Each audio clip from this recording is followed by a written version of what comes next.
Thank you very much. Thank you, everybody. Thank you. Let's crack. Thank you, Jerry. Thanks, everybody. Thank you very much, Jerry. Well, I have been traveling around in conference, and the other day I was at the UN General Assembly in New York, and I was talking to the foreign minister of another country, and I won't say which one, since I must preserve my reputation for diplomacy, but let's just say that they have an economy about the size of Australia. They're getting smaller, alas. Plenty of snow, nuclear missiles, balalaikas, oligarchs, leader who strips to the waist. You get the picture.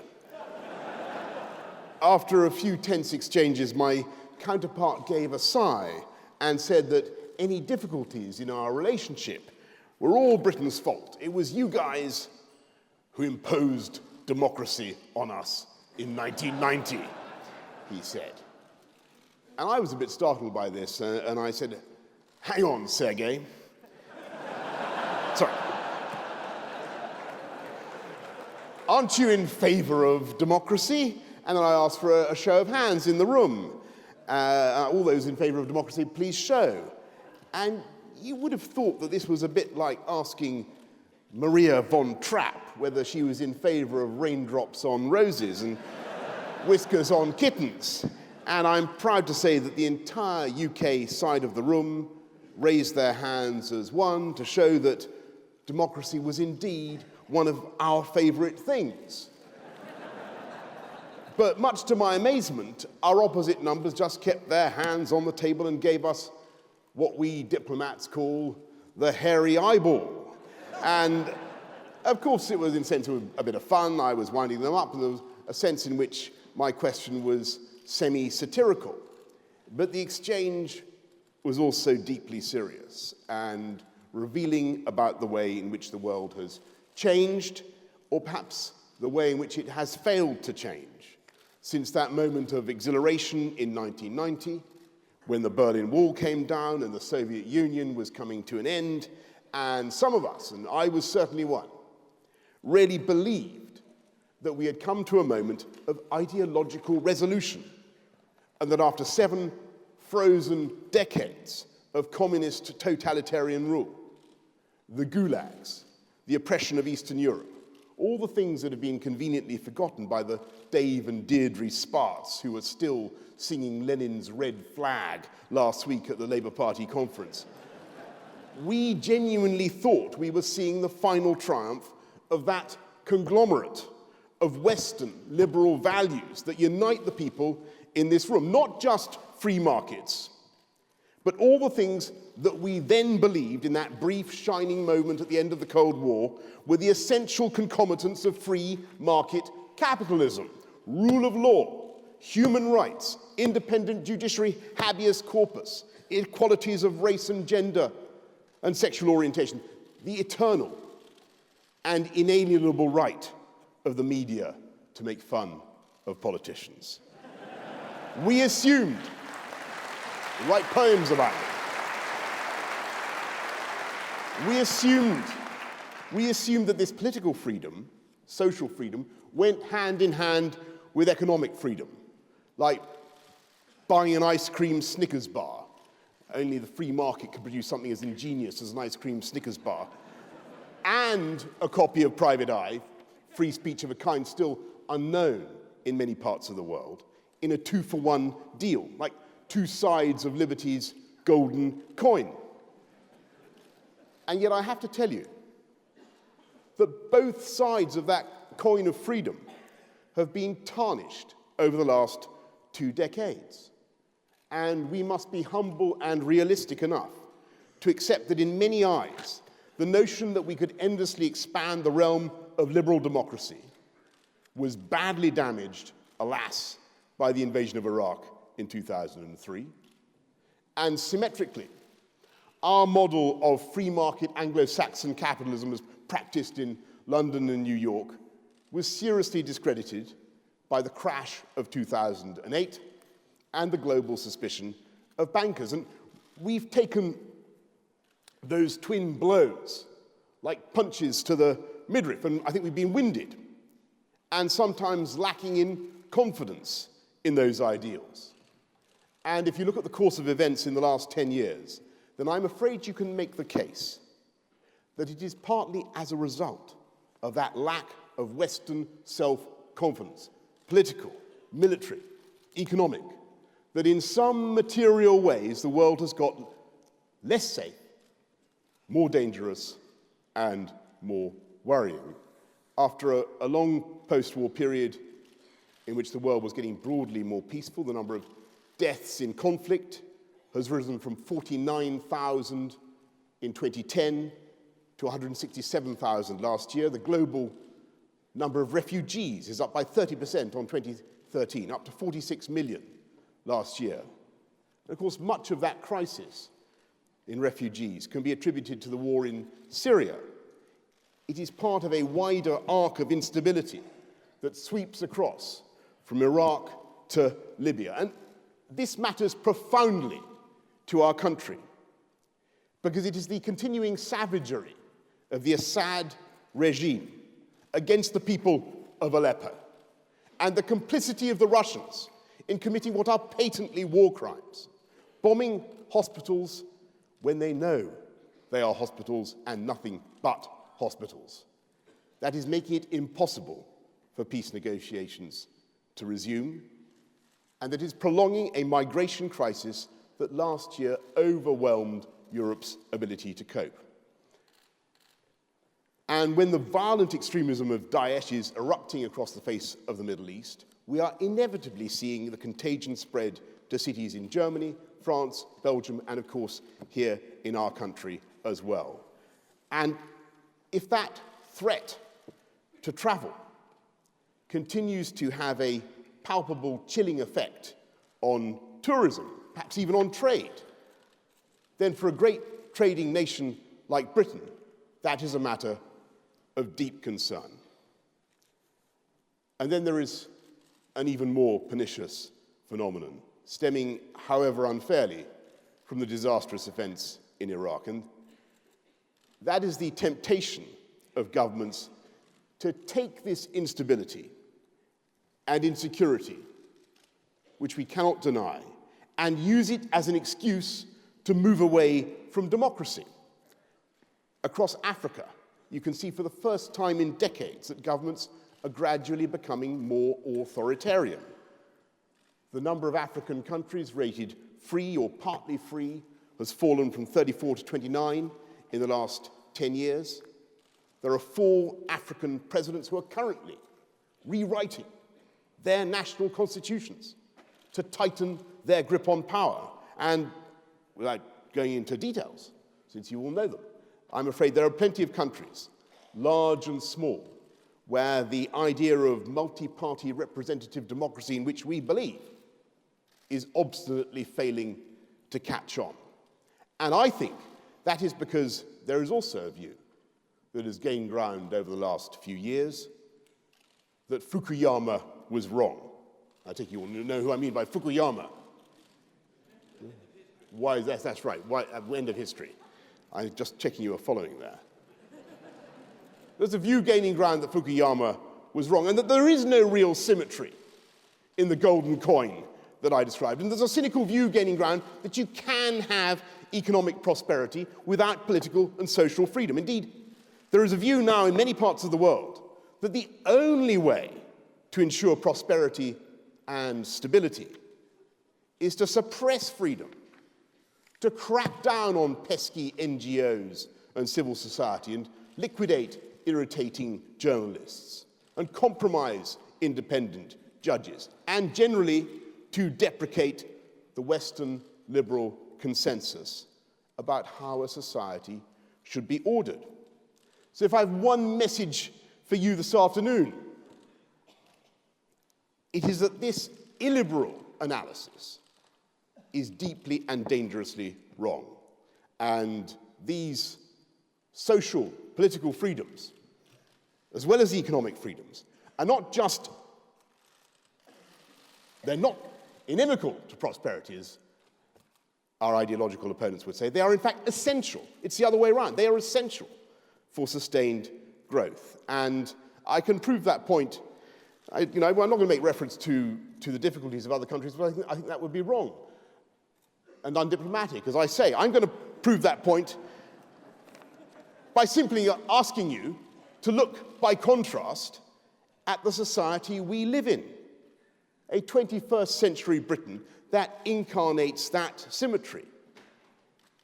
Why have we got more tech wizards in London than any other place in Europe? Is it because we politicians decided to embark on a Soviet-style program of training people to do tech? Did it come from, I like to say it did. In fact, I used to claim that I invented the whole thing. On the contrary, nothing to do with me at all. I had no idea what it was. It all started, it was because London acquired a deserved reputation as being the greatest city on earth, a great jiving funkopolitan melting pot, where provided you did nothing to damage the interests of others, and provided you obeyed the law, you could make of your life pretty much what you wanted. And that, frankly, is why we lead in all those creative and cultural sectors, and that's why we have the best universities on earth. British University, Oxford, just named the best in the world again, because the best minds from across the world are meeting in some of the best pubs and bars and nightclubs. That's absolutely true, with the best cultural life anywhere on the planet. And they're like subatomic particles colliding in a cyclotron and producing those flashes of innovation that are essential for long-term economic success. And it will not surprise you to know that Britain is ranked amongst the top 3 most innovative places in the world. America's number 4, by the way. China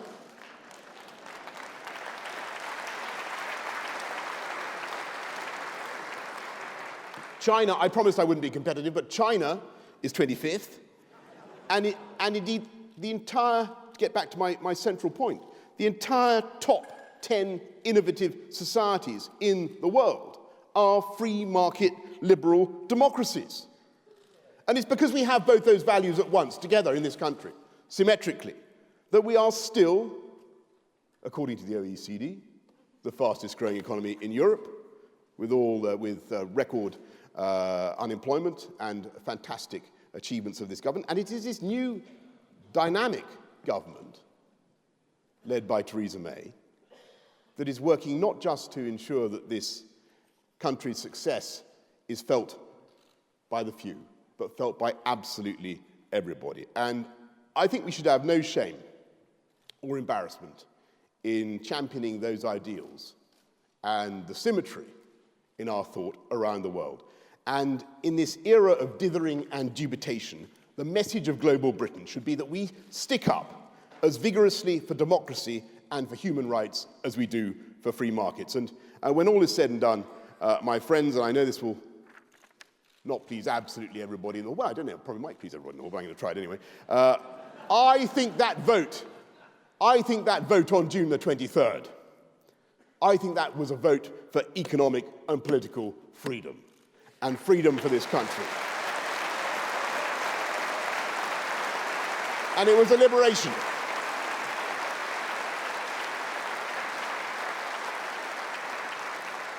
Over the last couple of months, I'm proud to say I've sat in all kinds of meetings. As Jerry was pointing out, vast, ruminative feasts of lunch or dinner in the castles of Mittel Europa, washed down with the finest wines known to man, and on one occasion a splendid breakfast that seemed to stretch from course after course from 8 o'clock to 11 o'clock, and I've enjoyed all of them, every course.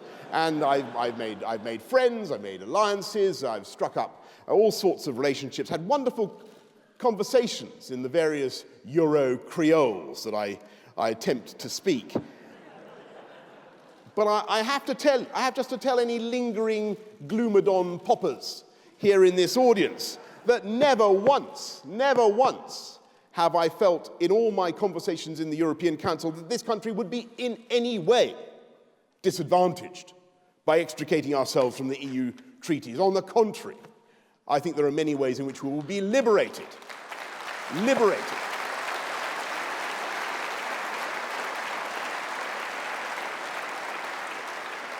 to be more active, more visible, more energetic on the world stage than ever before. Because as I never tire of telling you, we are not leaving Europe. We may be leaving the EU, we are not leaving Europe. We will remain committed to all kinds of European cooperation at an intergovernmental level, whether it is maintaining sanctions against Russia for what's going on in Ukraine or sending our navy to help the Italians with the migrant crisis in the central Mediterranean. But we will also be able to speak up in our own distinctive voice, leading the world as we now are in imposing a ban on ivory and helping to save the elephant.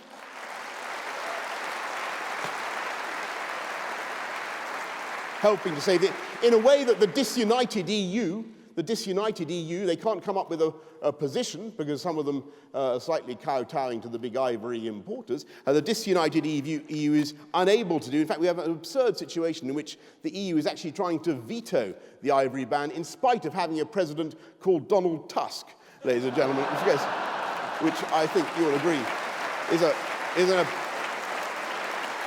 error.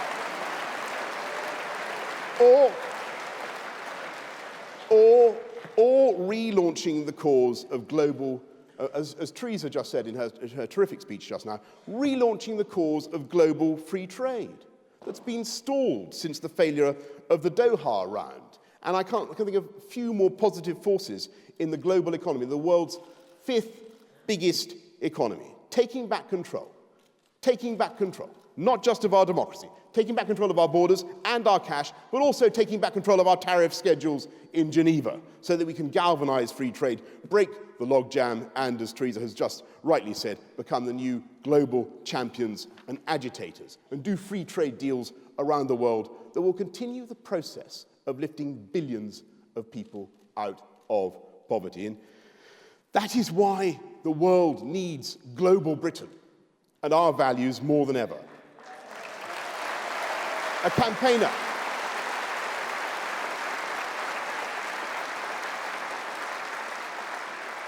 A campaigner for what we believe in, a catalyst for change and reform and economic and political freedom in a world that is losing confidence in those values. And of course, there are some people who say we are too small, too feeble, too geopolitically reduced to have that kind of influence. And I think of the pogonologically challenged Labour Party, where they literally want to abolish our armed services and to keep our nuclear submarines as a kind of demented job creation program, sending them to sea without any nukes aboard, so the whole nation is turned into a kind of glorified military capon, firing blanks. I'm not going to pretend.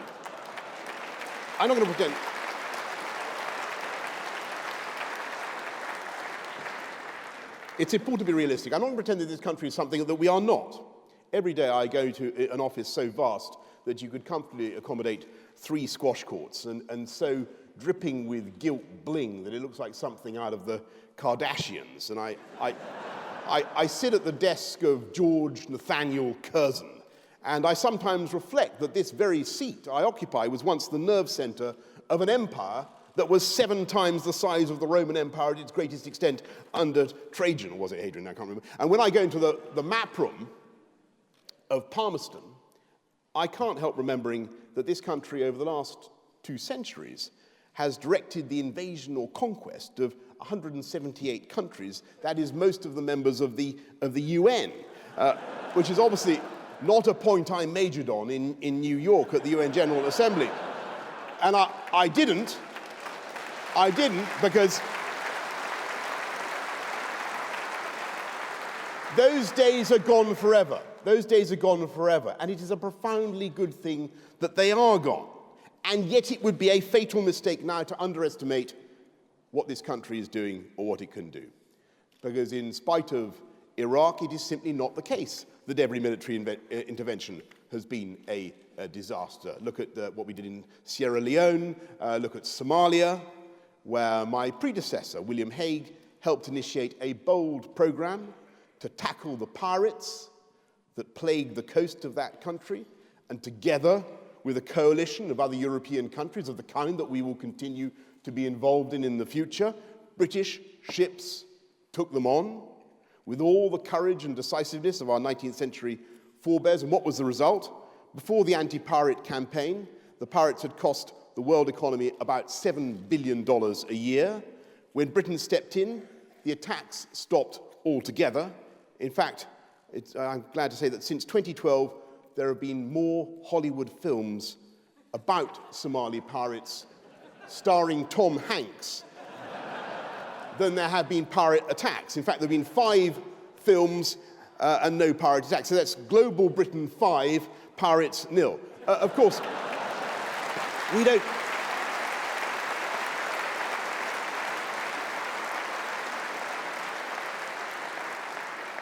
We don't want to wield our hard power, and we think an age before we do. But when we give our armed services clear and achievable missions, they can be remarkably effective. And with 2% of our GDP spent on defense, we will be the leading military player in Western Europe for the foreseeable future.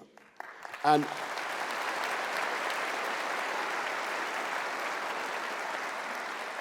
our hard power is dwarfed by a phenomenon that the pessimists never predicted when we unbundled the British Empire. And that is, of course, our soft power. The vast, subtle, pervasive extension of British influence around the world that goes with having the language that was invented and perfected in this country, it's ours, and now has more speakers than any other language on earth. Up the creeks and inlets of all the continents of the world go the gentle gunboats of British soft power, skippered by the likes of Jeremy Clarkson, a prophet more honoured abroad, alas, than in his own country, or J.K. Rowling, who is worshipped by young people in some Asian countries as a kind of divinity, or just the BBC. And no matter how infuriating and shamelessly anti-Brexit they sometimes can be, I think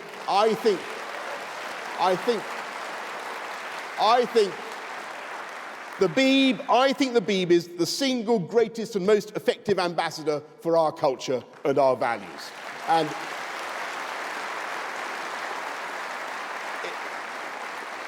it was Sergei Lavrov himself who told me that he had not only watched our version of War and Peace, but thought it was very well done.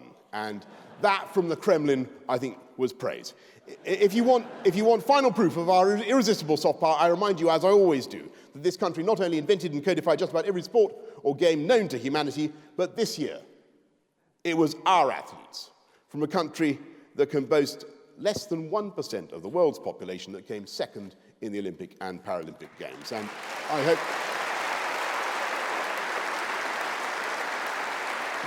I hope all our friends in Beijing will not mind if I point out that their teams had 1.4 billion people to draw on. Now, look, to wind up, my friends, yes, it is true, as I have said, that the world is not as safe or as healthy as it should be. And it is true that in 2016 we are worryingly afflicted by war and terrorism and the new perils of cybercrime, and by the painful refusal of many parts of the world to accept what you and I might see as common sense, that free markets and free societies go together. But in case you are remotely tempted to despair, I urge you not to look at the problems, but look at the successes that these free institutions have helped to engender. For all its difficulties, life expectancy in Africa has risen astonishingly as that country has entered the global economic system.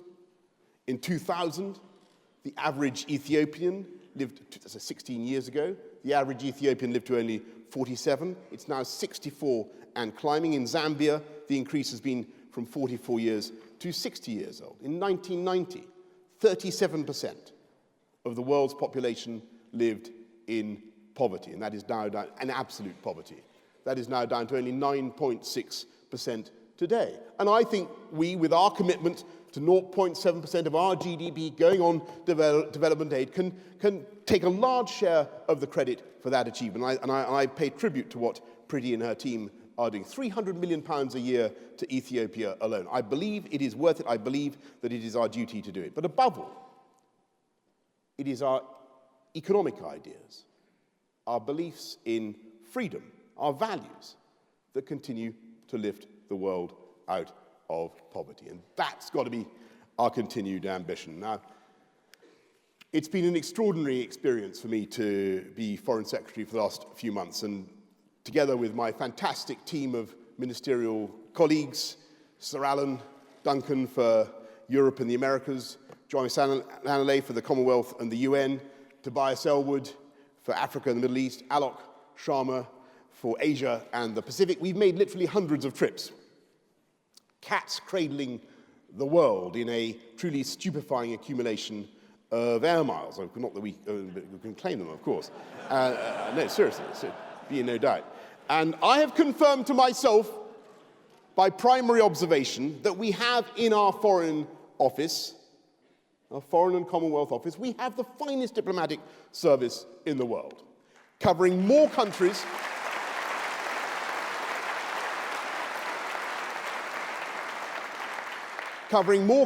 than the French, with only 70% of their budget, by the way, just a point the Treasury might note. And I'm giving nothing away when I say we have the most superb intelligence agencies in the world. When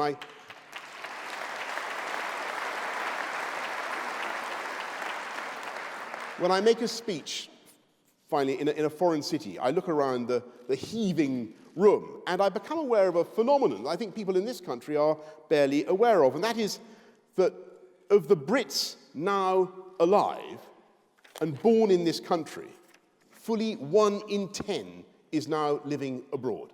So we're talking about a population of 5 or 6 million, the size of Scotland, bigger. No other rich country, according to the World Bank, has a diaspora on that scale. No other, never mind immigration, which I'm in favor of, by the way, no other country is such a formidable exporter of human talent. Business people, lawyers, teachers, prospectors, adventurers, poets, painters, whiskey sellers, French knicker sellers, by the way, which we sell in ever-growing quantities to France, and will continue to do, when we strike a deal in a Europe that works for everyone. No other country is turned so tangibly, physically outwards and into the world. And what these 5 million Brits take with them, not just a knowledge of English or the cast of the Archers or which kind of game has a position called silly mid-off or what's the difference between ant and deck, about which I wouldn't necessarily want to be interrogated myself. They take an instinctive set of values. And whether they are retired teachers working as monitors in the Ukrainian war zone, the kind I met a couple of weeks ago, or Met police officers training their counterparts in the parts of Syria held by the moderate opposition, I find that these Brits are respected and admired in sometimes unexpected ways by ordinary people around the world. And in an age of anxiety and uncertainty, it is surely more obvious than ever that our values are needed. And though we can never be complacent, I think we never take our position for granted. I think Winston Churchill was absolutely right. He was bound to come up. Why not now? I think Winston Churchill was absolutely right when he said that the empires of the future will be empires of the mind. And in expressing our values abroad, I believe that global Britain is a soft power superpower. And I think that we can be immensely proud of what we're achieving and what we will go on to achieve in the years ahead. Thank you very much indeed. Thank you. Thank you. Thank you.